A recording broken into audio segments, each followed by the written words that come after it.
Hey everyone! Today I'm bringing you a story from Northeast China, not your typical folktale, but a real, eerie incident from the 1980s that still haunts those who remember it. Listen closely. This might just make you look twice at the next dead tree you see. I want to tell you all a serious lie, spooky story that comes from the deep mountains of Northeast China. This ISN tone of those typical fairy tales, it's something that really happened in a small village in the 1980s. It all started peacefully enough. One day, a group of kids were playing in the mountains. When evening came and everyone returned home for dinner, two of the children were suddenly missing. The other kids thought they'd just gone home early, but when it was completely dark, the families realized the two boys were gone. The whole village grabbed flashlights and went up the mountain to search. They looked for hours, until they finally found the children. Sitting in front of an old grave, the kids were acting strangely, just sitting there staring blankly at one spot, giggling uncontrollably. At first, the local mystic thought the children had offended the spirit of the grave during their play. So the parents offered apologies and burned ritual paper money, but after 3 days, there was no improvement. The two children were slipping in and out of consciousness. The villagers brought in another spiritual master. This one clearly knew his craft. He immediately said the problem was in the grave. It was a dead tree not far away. That tree looked like it had been burned badly long ago. It should have been dead, but strangely, new buds were rooting from its with red branches. Even weirder, while the area around was overgrown, the ground near the tree was completely barren. That night, the master invited what locals call Huang's second master to help figure out what was going on. After arriving, Huang's second master said gravely, "UVA stumbled into serious trouble. That tree is deeply evil." Then it told a story from long ago. Back when it was cultivating near that tree, it heard horrible screams. It saw 5 or 6 men and women tied to that tree and burned alive with gasoline. At their feet were more than a dozen beheaded bodies. The resentment of those wrongfully killed had seeped into the tree and never left. Just as the villagers asked how to destroy the tree, Huang's second master vanished. The master, pale and weak, explained, "This tree is tied to your village through karma.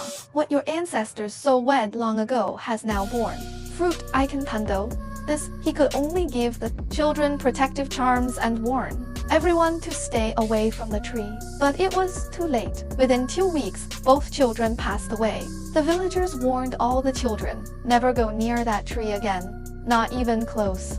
But friends, that was only the beginning. A year later, some children were playing by a creek while adults worked nearby. One woman called out to them to be careful when she suddenly noticed 2 small, familiar figures standing near the kids. She looked closer. It was the 2 boys who had died the previous year.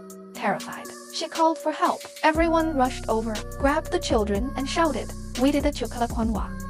The kids looked confused and said, "We didn't hear you. There was an old man telling us to come over. Said he had toys and treats." The adults felt chills down their spines. That night, the whole village gathered in the ancestral hall.